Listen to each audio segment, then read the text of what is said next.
జకర్యా గ్రంథము 6వ అధ్యాయము. నేను మరల తేరి చూడగా 2 పర్వతముల మధ్య నుండి 4 రథములు బయలుదేరుచుండెను. ఆ పర్వతములు ఇత్తడి పర్వతములై ఉండెను. మొదటి రథమునకు ఎర్రని గుర్రములు, రెండవ రథమునకు నల్లని గుర్రములు, మూడవ రథమునకు తెల్లని గుర్రములు, నాలుగవ రథమునకు చుక్కలు చుక్కలు గల బలమైన గుర్రములుండెను.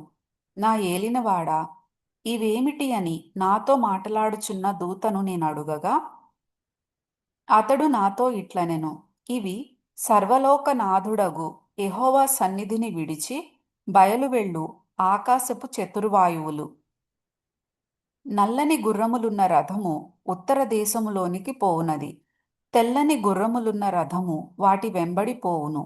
చుక్కలు చుక్కలు గల గుర్రములు గల రథము దక్షిణ దేశములోనికి పోవును.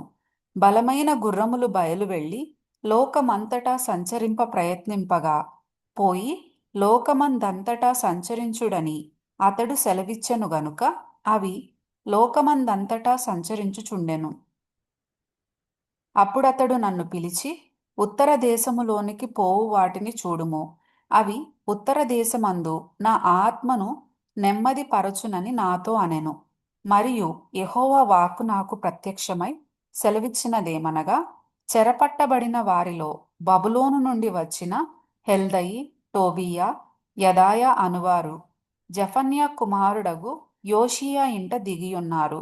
వారు చేరిన దినముననే నీవు ఆ ఇంటికి పోయి వారినడిగి వెండి బంగారములను తీసుకొని కిరీటము చేసి ప్రధాన యాజకుడును యెహోజాదాకు కుమారుడునైన యెహోషువ తలమీద ఉంచి అతనితో ఇట్లనుము, సైన్యములకు అధిపతియగు యెహోవా సెలవిచ్చున్నదేమనగా, చిగురు అను ఒకడు కలడు.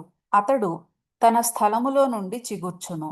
అతడు యెహోవా ఆలయము కట్టును. అతడే యెహోవా ఆలయము కట్టును.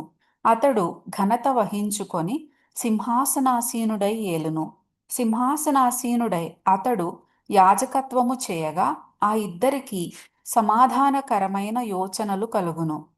ఆ కిరీటము యెహోవా ఆలయంలో జ్ఞాపకార్థముగా ఉంచబడి హేలెమునకును టోబియాకును యదాయాకును జెఫన్యా కుమారుడైన హేనునకును ఉండును.